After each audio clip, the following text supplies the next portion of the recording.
నమస్తే. తెలంగాణలో స్థానిక సంస్థల ఎన్నికల వేడి పెరిగింది. అన్ని పార్టీలు ఈ ఎన్నికలను చాలా ప్రతిష్టాత్మకంగా తీసుకుంటున్నాయి. అయితే ఇప్పటికే సర్పంచ్ సీట్లు, అటు ఎంపీటీసీ, జడ్పీటీసీ సీట్ల లెక్కేంటో తేలింది. మరి గతంతో పోలిస్తే సీట్లు పెరిగాయా, తగ్గాయా? అసలు వీటి వివరాల గురించి తెలుసుకుందాం. అంతేకాకుండా 2019లో జరిగినటువంటి ఈ స్థానిక సంస్థల ఎన్నికల్లో ఏ పార్టీ ఎన్ని సీట్లు గెలిచింది? నిజానికి ఈ గ్రామ పంచాయతీ ఎన్నికలు అనేవి పార్టీలకు సంబంధం లేకుండా జరుగుతాయి. అయినప్పటికీ ఈ పార్టీల మద్దతు అనేది కంపల్సరీగా ఉంటుంది. సో ఈ లెక్కన ఏ పార్టీ మద్దతుదారులు ఎంతమంది గెలిచారు అనేటటువంటి లెక్కలను కూడా ఇప్పుడు చూద్దాం. తెలంగాణలో సెప్టెంబర్ 30 లోపు స్థానిక సంస్థలకు ఎన్నికలు నిర్వహించాలని హైకోర్టు ఆదేశించింది. మరి బీసీలకు 42% రిజర్వేషన్లు ఇస్తామని చెప్పినటువంటి రేవంత్ రెడ్డి సర్కార్ ఆ దిశగానే కసరత్తు చేసింది. అయితే ఇప్పుడు ఈ అంశం రాష్ట్ర గవర్నర్ పరిధిలో ఉంది. ఇప్పటి వరకు ఈ లెక్క తెలిసినటువంటి సీట్లు ఎన్ని ఉన్నాయి అనేది ఒకసారి చూద్దాం.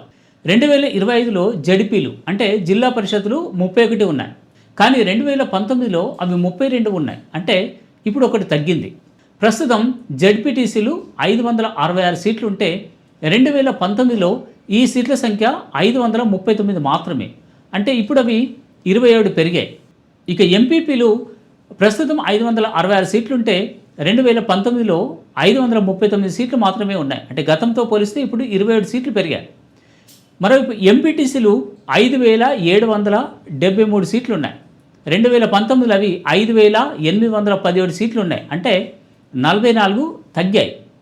ఇక గ్రామ పంచాయతీలు 2025లో అంటే ప్రస్తుతం 12778 సీట్లుంటే అవి 2019లో 12848 సీట్లు ఉన్నాయి. అంటే ఈ తేడా 70 సీట్లు. అంటే ప్రస్తుతం 70 సీట్లు తగ్గాయి. నెక్స్ట్ గ్రామ వార్డులు ప్రస్తుతం 1,12,694 ఉంటే 2019లో అవి 1,13,136 ఉన్నాయి. అంటే 442 వార్డుల సంఖ్య తగ్గింది. అసలు ఎందుకు ఈ తగ్గుదల అంటే రాష్ట్రంలో మొత్తం 33 జిల్లాలు ఉంటే అందులో హైదరాబాద్, మేడ్చల్, రంగారెడ్డి అర్బన్ జిల్లాలు. మేడ్చల్, రంగారెడ్డి జిల్లాల్లో ఉన్నటువంటి గ్రామ పంచాయతీలు ఇవన్నీ కూడా నగర శివార్లలో ఉన్నటువంటి కొన్ని మున్సిపాలిటీలు కార్పొరేషన్లలో విలీనమైపోయాయి. గ్రేటర్ హైదరాబాద్ కార్పొరేషన్లలో విలీనమైపోయాయి. దీంతో ఈ గ్రామ పంచాయతీలు కానీ, అక్కడ ఎంపీపీలు కానీ, జెడ్పీటీసీలు కానీ తగ్గిపోయాయి. అందుకే గతంతో పోలిస్తే ఈ సీట్ల సంఖ్య తగ్గింది. కాకపోతే కొన్ని మండలాలు పెరిగాయి కాబట్టి ఇప్పుడు ఎంపీపీలు, జెడ్పీటీసీల సంఖ్య పెరిగింది. 2019 స్థానిక సంస్థల ఎన్నికల్లో ఏ పార్టీ మద్దతుదారులు ఎన్ని సీట్లు గెలిచారు? ఈ లెక్కలు కూడా ఇప్పుడు చూద్దాం. 2019 స్థానిక సంస్థల ఎన్నికల నాటికి అప్పట్లో బీఆర్ఎస్ అధికారంలో ఉంది. అందుకే బీఆర్ఎస్ పార్టీ మద్దతుదారులు అత్యధికంగా గెలుపొందారు. 2019లో బీఆర్ఎస్ మద్దతుదారులు మొత్తం 7774 గ్రామ పంచాయతీలను గెలుచుకున్నారు. ఇక కాంగ్రెస్ 2709 గ్రామ పంచాయతీలను గెలుచుకుంది. ఇక బీజేపీ 163 సీట్లకు మాత్రమే పరిమితమైంది. అలాగే జెడ్పీటీసీల విషయానికి వస్తే బీఆర్ఎస్ 446 సీట్లు గెలిస్తే కాంగ్రెస్ కేవలం 75 సీట్లు మాత్రమే గెలిచింది. ఇక బీజేపీ 8 సీట్లకు మాత్రమే పరిమితమైంది. ఎంపీటీసీల విషయానికి వస్తే బీఆర్ఎస్ 3556 సీట్లు గెలిస్తే కాంగ్రెస్ 1377 సీట్లు మాత్రమే గెలిచింది. ఇక బీజేపీ 211 సీట్లు మాత్రమే గెలుచుకోగలిగింది.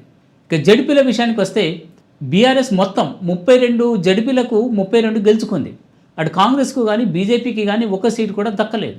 ఇవి గత ఎన్నికల్లోని లెక్కలు. మరి ఈసారి ఎలా ఉండనుంది అంటే పార్టీలన్నీ పోటాపోటీగా తీసుకుంటున్నాయి. అధికార కాంగ్రెస్ పార్టీ అత్యధిక స్థానాలు గెలుచుకోవడానికి ప్లాన్ చేస్తోంది. ఈ బీసీలకు 42% రిజర్వేషన్ కల్పించి సో దాని ద్వారా అత్యధికంగా లబ్ధి పొందాలని చూస్తుంది. ఇంకోవైపు బీఆర్ఎస్ కాంగ్రెస్పై ఉన్నటువంటి వ్యతిరేకత తమకే కలిసి వస్తుంది అంటుంది. ఇక అటు అధికార కాంగ్రెస్ అండ్ విపక్ష బీఆర్ఎస్ పైన ఉన్నటువంటి వ్యతిరేకత తమకు కలిసి వస్తుంది అనేటటువంటిది బీజేపీ నేతల ధీమా.